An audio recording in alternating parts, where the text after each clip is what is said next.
Hello' everyone, আশা কৰোঁ সকলো ভালে আছে। আজি আকৌ এটি ভিডিঅ' লৈ আপোনালোকৰ আগলৈ আহিলোঁ। কিছুমান স্পৰ্শকাতৰ দিশ দেখুৱাম।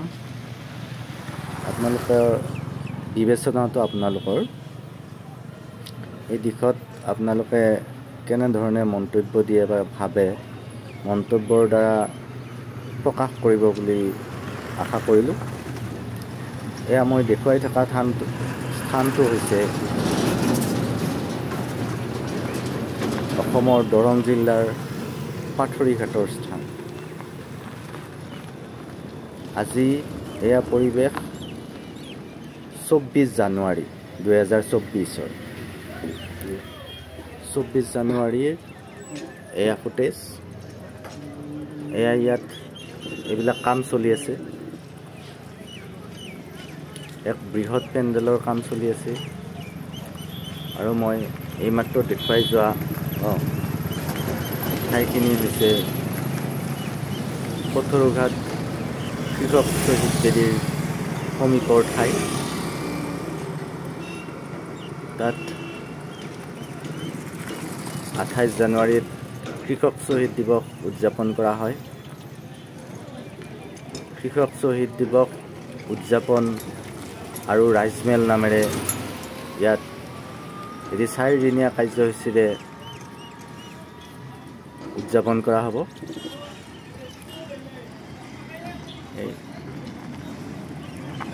তাৰ প্ৰাকখনত এনেকৈ পেণ্ডেলৰ কাম চলি আছে। পথাৰত পেণ্ডেলৰ কাম চলিছে।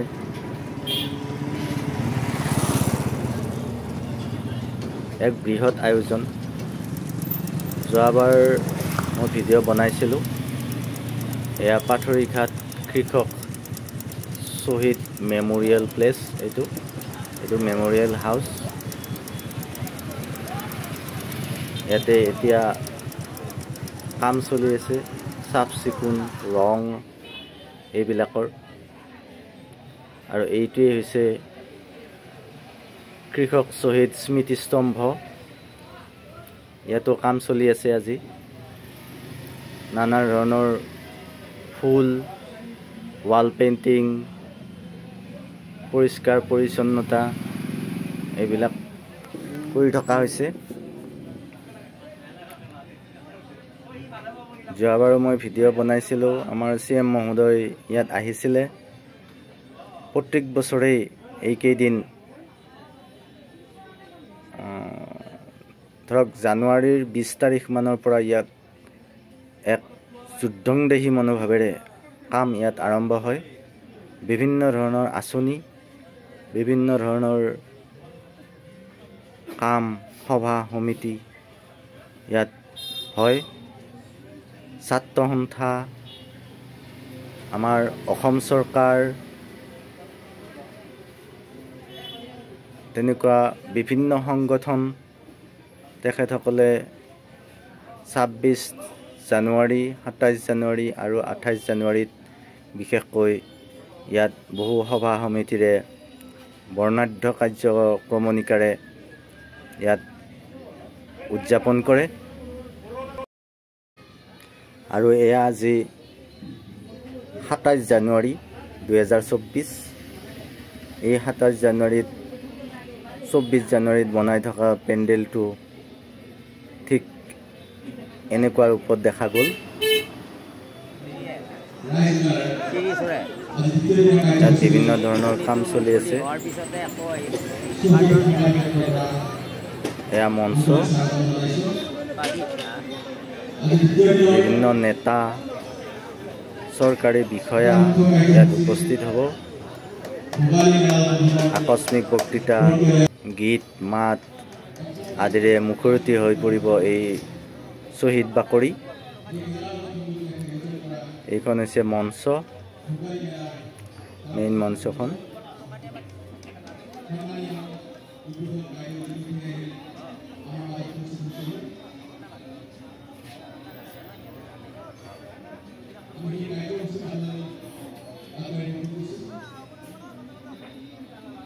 সুন্দৰকৈ সজাই পৰাই তুলিছে।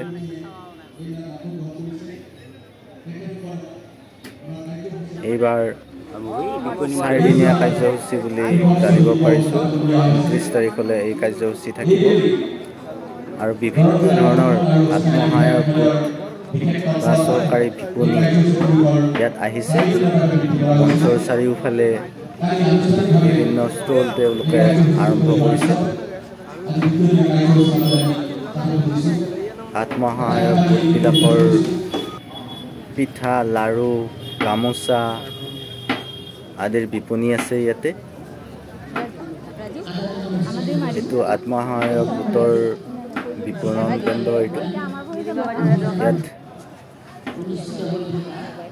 জীৱিকা সখীসকলৰ এয়া কাৰ্যালয়।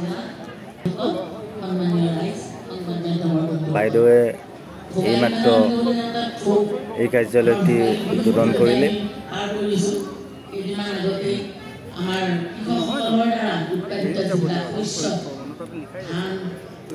তেখেতে সুন্দৰ ভাষণেৰে সকলোকে উৎসাহ যোগালে। এই সম্পূৰ্ণ অনুষ্ঠানবিলাক চাই বহুত ভাল লাগে আৰু জানিবলগীয়া ইয়াত কথা বহুত থাকে, কিন্তু আমাৰ ৰাইজৰ ইয়াত কিছু সঁহাৰি কম পোৱা দেখা যায়। অৱশ্যে মই আগতেও কৈছোঁ আপোনালোকক, ইয়াত বহুত প্ৰশ্নৰ উদয় হ'ব পাৰে।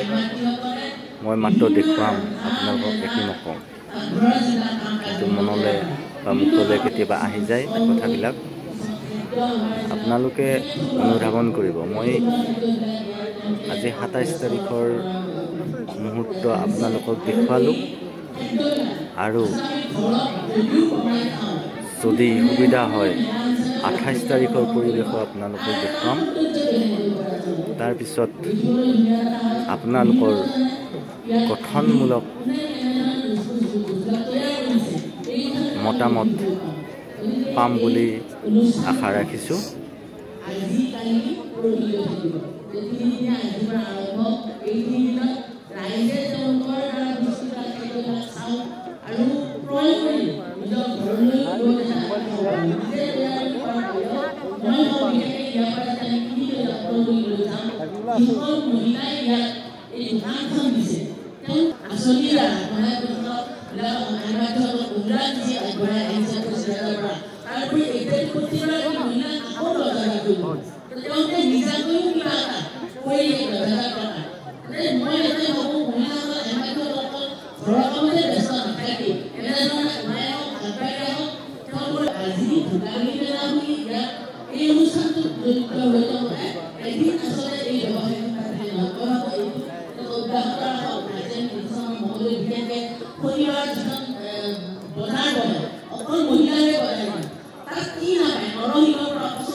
উত্তৰ পূৰ্বাঞ্চলৰ বিখ্যাত ৰসগোল্লা ক'ত আছিলে? কিন্তু ব্ৰেণ্ড এটা আছিলে, কিন্তু প্ৰপাৰ পেকেজিং আৰু কোৱালিটি মেইনটেইন নোহোৱাৰ কাৰণে এইবিলাক আজিও কাম চলি আছে। এই 27 তাৰিখেও কাম চলি আছে। ইয়াত পথাৰত মানে এইবিলাক ৰাস্তা বনাইছে নতুনকৈ, সেইবিলাক মানে নষ্ট হৈ গৈ থাকে, আকৌ ভাল কৰি থাকে, তেনেকৈ কাম চলি আছে। এখন প্ৰকৃততে পথাৰত ফিল্ড মানে বনোৱা হৈছে।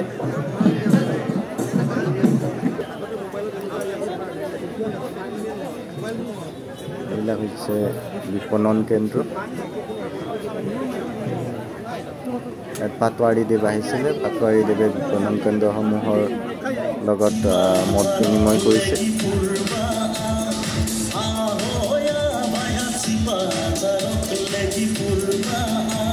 কিন্তু ৰভাস্থলী বা সভাস্থলী মানুহ খুব চাকৰ ঠিক নাই বুলিয়ে ক'ব পাৰি। ইয়াতে এটি গীত পৰিৱেশন কৰিছে আমাৰ চিপাঝাৰক লৈ লিখা এটি গীত।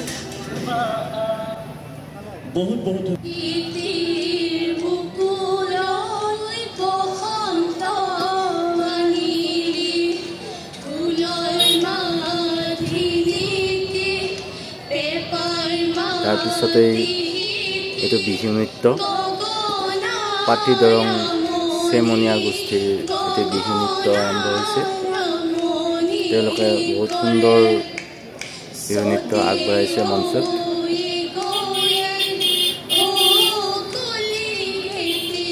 কণ কণ শিশুসকলক এখন মঞ্চ দিয়াৰ বাবে তেখেতসকলক বহুত বহুত ধন্যবাদ। এইটো আচলতে এক চৰকাৰী কাৰ্যসূচী, চৰকাৰৰ তৰফৰ পৰা, প্ৰশাসনৰ ফালৰ পৰা এইটো পৰিচালনা কৰা হয়।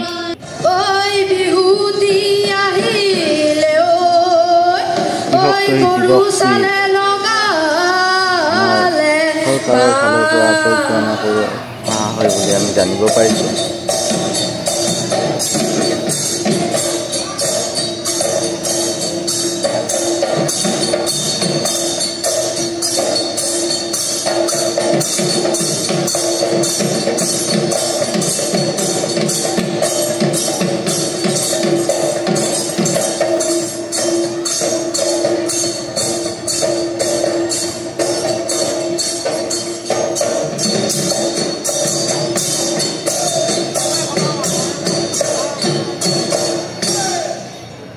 দৰং এখন পৃথক জিলা আছিলে।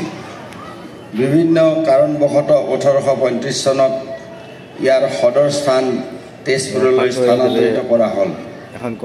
ইয়াৰ আগতে কোচ ৰজা নৰনাৰায়ণে বৰ্তমানৰ মঙলদৈ চহৰৰ দাঁতিকাষৰীয়া হাউলি সমূহত নিজৰ এখন স্বকীয় ৰাজ্য গঢ়ি তুলিছিল। তেওঁলোকৰ বংশৰে ধৰ্মনাৰায়ণে মোগল আক্ৰমণৰ প্ৰতিহত কৰিবৰ বাবে 1614 চনত আহোম ৰজা স্বৰ্গদেউ প্ৰতাপ সিংহৰ সহায়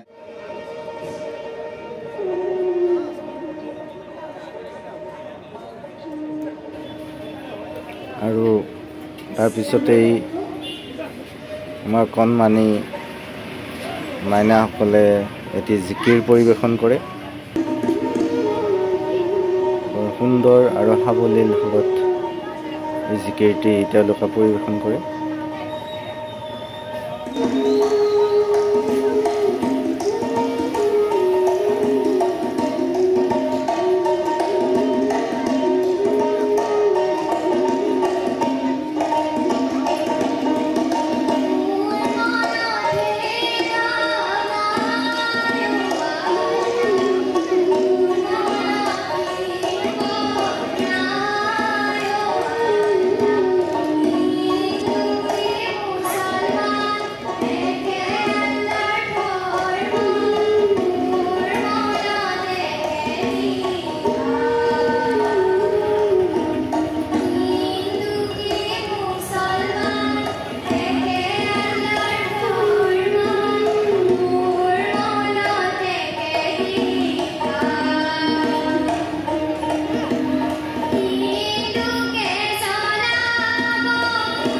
আহক সকলোৱে 28 তাৰিখে 28 জানুৱাৰীটো কিছু কাৰ্যসূচী আছে। আপোনালোক আহিলে এইবিলাক প্ৰত্যক্ষ কৰিব পাৰিব।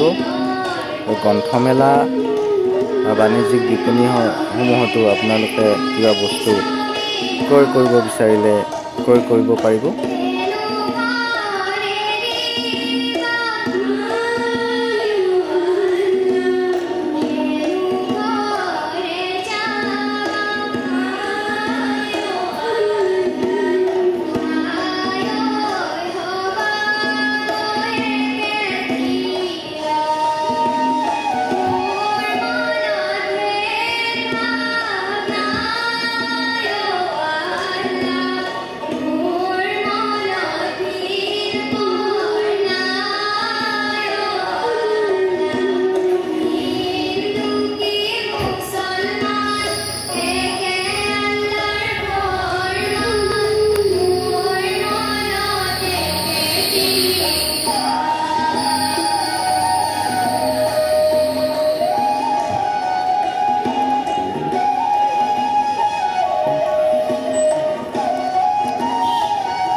ভিডিঅ'টি উপভোগ কৰাৰ বাবে আপোনালোকক অশেষ ধন্যবাদ। এই কাৰ্যসূচীৰ কিবা আপোনালোকৰ মতামত থাকিলে কমেণ্ট বক্সত লিখি দিব বুলি আশা ৰাখিলোঁ।